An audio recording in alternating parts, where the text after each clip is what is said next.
Hello, well. So today I had a meeting with the tech folks, and we found the material that's missing. So soon the material that wasn't there for the readings will be back, and you'll be able to look at that. I'm sorry for the inconvenience that caused you, or the stress that might have caused you. But I thought I would go over just some of the information that I know will be in there that's particularly interesting for me. So if you don't mind, I'm going to tell you about a theory called the double bind theory. So this is kind of exciting, the double bind theory, because I think about it as sort of the beginning, sort of origins of family therapy. They were working with mostly schizophrenic patients at the time, and they found that they would be successful in helping them make some changes. But when they would go back to their families, they kind of would fall into old patterns. So they started to be curious about what was happening in those families that might contribute to that.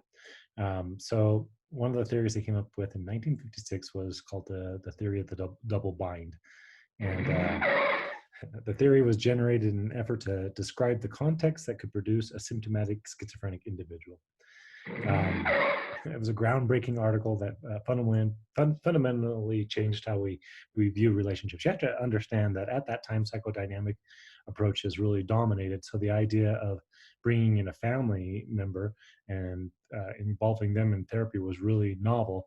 That particular theory would have thought about transfers and counter transfers, and this is the same reason why they would lay on the couch and look away from the therapist. They were really kind of a different mindset. So this was groundbreaking to start to think about, well, what are the impacts of the dynamics of the family?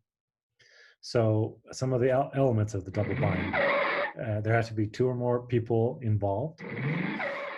I think I made this PowerPoint a long time ago when I first learned how to make sounds. So now I got to learn how to unmake those sounds. Uh, and there must be two people involved, and then there's uh, sort of confusing messages sent.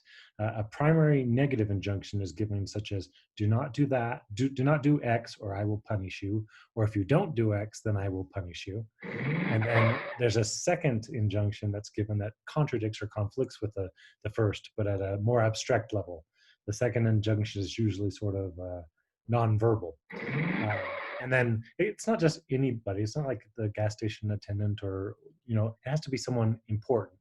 So usually it's involving a relationship where you're in it. So a parent and a child, or a partner. It's much more connected.